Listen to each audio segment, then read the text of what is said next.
Hey guys, let's have some fun and make some mushrooms.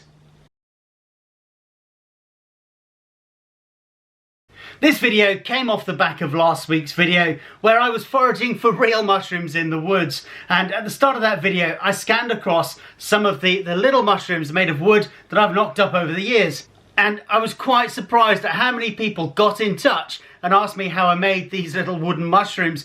Now, it's so simple it hardly requires a video, but let's just do it, let's just get it done. This can be a great project for kids, whether they're your own children, your nieces and nephews, your grandchildren, or whether you're involved with delivering forest school activities. Now, I'm hardly a master carver, so if I can do this, anyone can.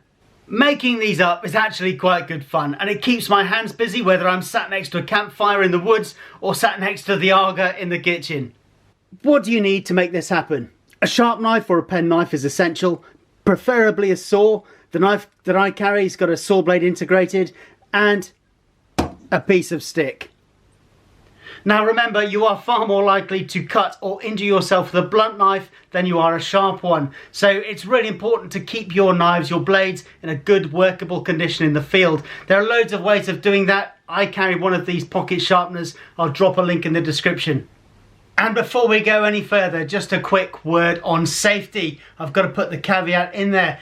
Please don't stab yourselves or each other when you're doing this. That's really bad for my image, and it's not going to help my YouTube channel. And whether you're 3 or 93, make sure you have permission from a responsible adult before you start picking up sharp implements. And remember, that responsible adult isn't necessarily you.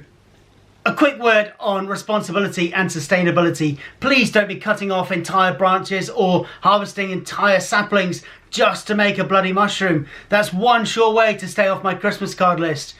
Not that I actually send Christmas cards to anyone ever, but if I did, you wouldn't be getting one. Now, I'm doing this in a workshop, but you don't need to be in a workshop. This is the kind of thing that you could do at your dining room table. Or you could do it whilst you're taking a break, sitting somewhere quiet, enjoying the scenery and enjoying a coffee. Cheers!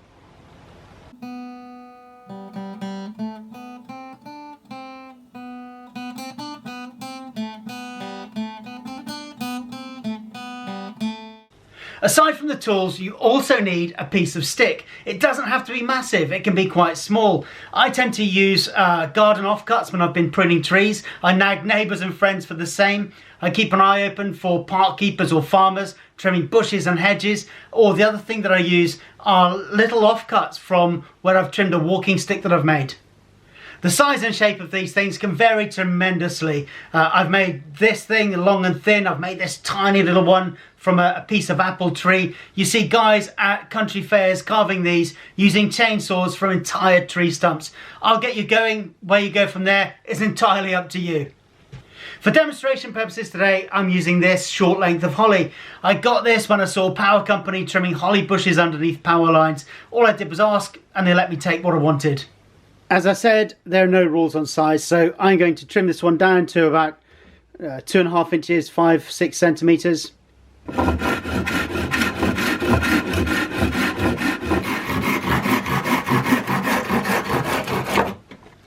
Now we've got our piece of wood, all we have to do is take away the part that doesn't look like a mushroom. We need to decide where the cap and the stem will be, so I'm going to choose a point just over halfway up or just under halfway down. It's all a matter of perspective, right? Using your saw, you're going to cut a slot all the way around in a ring. Obviously don't go too far through because then you'll be creating 2 pieces of stick instead of 1 wooden mushroom. An easy way to gauge the depth is to just hold your saw against one of the cut ends and get a feel for how deep you're going to go. Just eyeball it.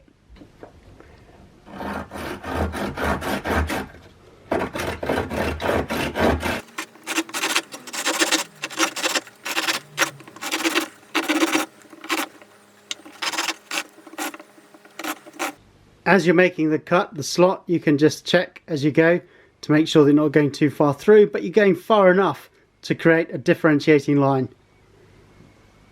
The groove, the slot, also acts as your stop cut, so that when you're carving the stem, you won't take off the cap. Now it's up to you whether you start with the cap or the stem first. I tend to start with the cap because if the stem is going to be quite thin, there's less chance of breaking it. Sometimes, like on this one, I like to leave a little bit of bark just for decoration. There's no science to this, do whatever you want.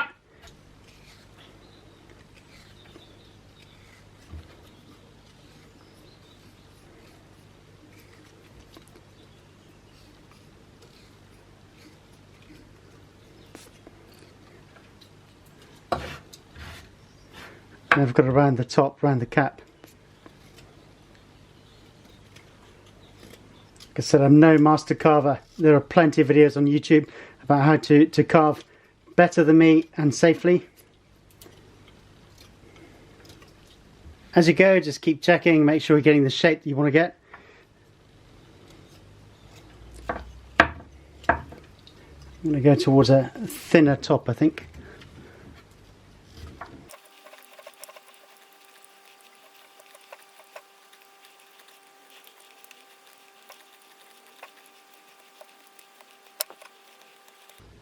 When you're carving or cutting anything, always remember to take small chunks because you can take more away, but you can't add more on. Right, so I think that's going to be the kind of rough shape of the top. I might refine it a bit later, who knows. So now I'm going to cut into to create the stem, and to do that I've got this stop cut. So I'm just going to carve down into the stop cut until I get to the diameter that I want.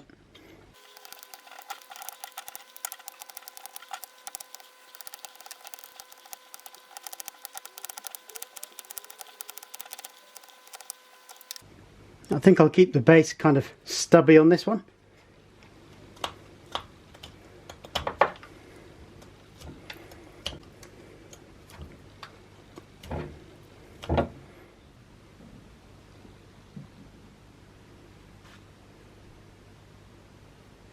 You could leave these things in the raw in their absolute basic form, or you can refine them as much as you want to. You could refine the shape, you could sand out the carve marks, you could add bases to them, you could add colour, you can do whatever you want, but the most important thing is that you have fun.